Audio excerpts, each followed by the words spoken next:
Yep. I would very much likely prefer the TP on the Kassadin because in the early game he's going to be heavily pressured by the Anivia and the Rek'Sai, so I'm pretty scared there. Yeah, well, trying to go for a little ultimate just to be able to bring 2 or 3 people to the fight. Speaking of balls, though, he could be in some trouble as Forgiven jumps forward. He is so aggressive, but he's got Jankos in his back pocket as the knockup and the pillar comes in. Balls is going to be first-blooded, and it goes over to Forgiven. And the roam from Van Tara early about... And that allowing waves to bounce. Oh, it's Jensen. Oh, he's caught right between the cone and the wall, and he's taken a lot of damage, but Forgiven is the one who's actually caught up and ignited. He's going to get almost blown up to pieces. The ignite is still ticking, and Jensen picks him off. Rush now is targeted out, but he's just got so much health as the Mundo, and the Shen's going to come in on Jensen. Another teleport. Odoamne looking to continue the fight as Jankos dodge left to go avoid the cleaver. Exhaust is on. Another pillar, but now it's going to be Vander bailing out. He's got not enough health, and a massive ultimate out of Sneaky will mean they're forced away, but it's only going to...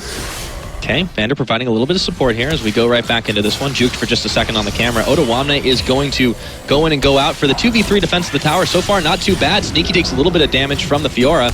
And in comes Jankos. That will signal the end of this push for now. Or is it because Vander steps forward? Fiora goes in, looks for the big knockup with the Rek'Sai, and Jankos is making this one happen. A double kill goes to Odoamne. He's in a bit of trouble now, but they still manage to land the knockup. They're just bobbing and weaving left and right.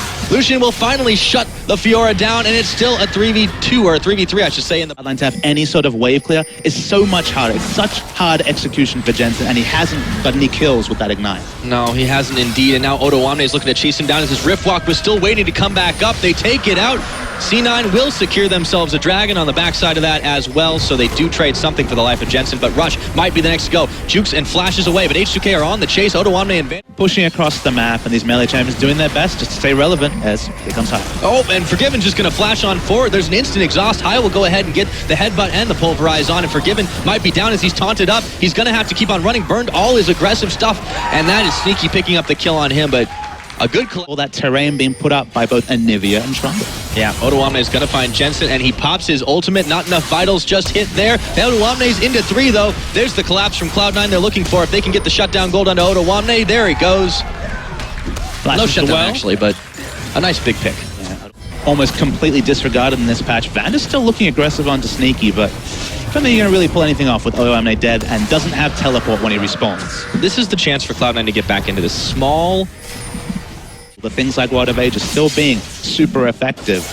Again, they need to buy time, and they might continue to do so here. Yep, he just goes in deep again, looks for balls, tries the parry, doesn't get it with the help of Rush.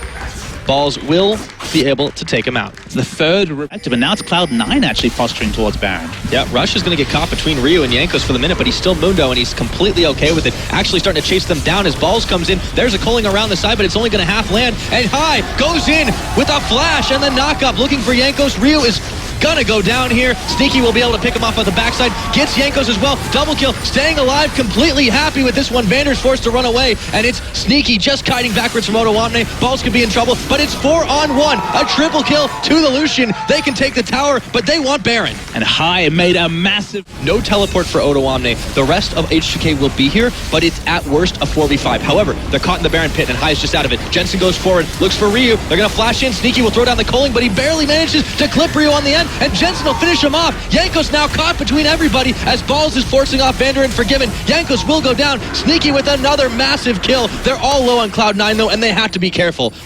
If Odoamne and Vander can't defend, Forgiven is back, but they're already on it, and they've got a wave of minions at their back. They can secure this up. Just rushing down the Baron, but Odoamne's looking in. Looks for High. He will be able to take him out. Rush now throws down his own ultimate, but he's going to get caught extremely low. In comes Forgiven. This actually could be a bad wipe, but Cloud9 is turning it around. They managed to take out Forgiven and Vander. A double kill over to Rush, and now the inhibitor is going to be all theirs. Sneaky largely free autoing, now 7-0-3. He is the carrier's team's looking for, and he doesn't have to deal with the tank wall that Cloud9 have put together. Look, then Forgiven, then Odoamne a second time gave their life, gave more time for Cloud9 to buy those extra giant spells, to buy those extra tank items, and now we get to the team fight phase, which never should have existed. H2K understood that. That's why they were split pushing in a brute forced one down.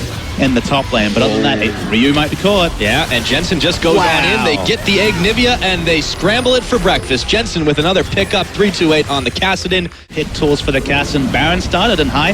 He's just on a zoning mission. Baiting himself into this team. You might kill me, but we will get the Baron. They can't even chunk half his health, and now Balls has got the taunt onto Jankos. He's trying to get away, but there's a Kassadin at his back, and there will be no escape. Gets the knockup, so does Jankos, but it doesn't matter. Sneaky comes in to try and finish him off. It goes to Jensen, and that is Cloud9 taking everything away from him. What? Rush can pretty much just sit there and be right in front of everybody as Rhea was tanking way too much damage. It's high that went down, but Odo's going to follow. That's a double kill over to Jensen, and all of a sudden, Cloud9 have a 4v3 advantage as they look to push down the tower. Rush just tanks up the turret for days. Mundo truly does go where he pleases, and especially with the Baron buff on, Cloud9 will secure themselves a second inhibitor. They can start pushing for Nexus. Jensen goes in, and he gets himself a Zhonya's. Jankos is caught in, Vander as well. Jensen's out. They can stay safe through the rest of this, and could this be the push for win? 30 minutes into this game, Papa Smithy. Cloud9 are not looking healthy, but they do look better than H2K here. Yeah, you can see it's going to be the finish of the game. The Baron buff minions will cement it. Cloud9, they got multiple reprieves, and this team with a month of scrims in their belt, apparently you can't give them 3 reprieves, because once they started winning, the game looked only one way. Only looked like it was going to go to Cloud9. And it did indeed. 1-0 on the board. Cloud9 proves that preparation truly trumps talent in this first one, but H2K, they looked great for about 20 minutes. Yeah, when H2K were the ones setting the pace, they looked like they were going to be able to take the game, but you kind of saw the inexperience of playing together, specifically Odo Amne, twice in almost the exact same fashion, trying to split push with not enough